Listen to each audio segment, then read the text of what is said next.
കുറുകെ നടപ്പാത നിർമ്മിക്കുന്നതാണ് പ്രൊജക്ടിന്റെ പ്രധാന ആകർഷണം.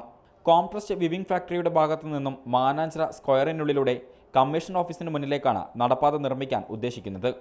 നടപ്പാതയുടെ മേൽക്കൂരയിൽ പുഷ്പാലങ്കാരവും ഗേറ്റും നിർമ്മിക്കും. കുട്ടികൾക്ക് പാർക്ക്, കൂടുതൽ ഇരിപ്പിടങ്ങൾ എന്നിവ പദ്ധതിയുടെ ഭാഗമാണ്. ഇതിനായി 71.3 കോടി രൂപ അനുവദിച്ചിട്ടുണ്ട്. മാനാഞ്ചിറയ്ക്ക് ജനസൗഹൃദ ഒരു പാർക്കായിട്ട് മാറും.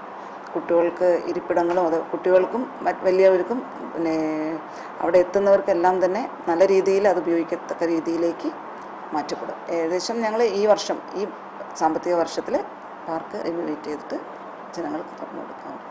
അമൃത് പദ്ധതിയുടെ ഭാഗമായി 17.87 കോടി രൂപ കുടിവെള്ള വിതരണത്തിനും 45.60 കോടി രൂപ സീവേജ് പ്രവർത്തിക്കും. 6.81 കോടി രൂപ ഡ്രൈനേജ് പ്രവർത്തിക്കും. 85 കോടി രൂപ പാർക്ക് എന്നിങ്ങനെയാണ് പദ്ധതി തുക. 30% കോർപ്പറേഷനും 80% കേന്ദ്ര സംസ്ഥാന സർക്കാരുകളുമാണ് പദ്ധതിക്കായി പണം ചെലവഴിക്കുന്നത്. നഗരത്തിലെ അടിസ്ഥാന സൗകര്യങ്ങൾ മെച്ചപ്പെടുത്തുന്നതിനായാണ് അമൃത് പദ്ധതി ലക്ഷ്യം വെക്കുന്നത്. ഷഹദ് റഹ്മാൻ, റിപ്പോർട്ടർ, കോഴിക്കോട്.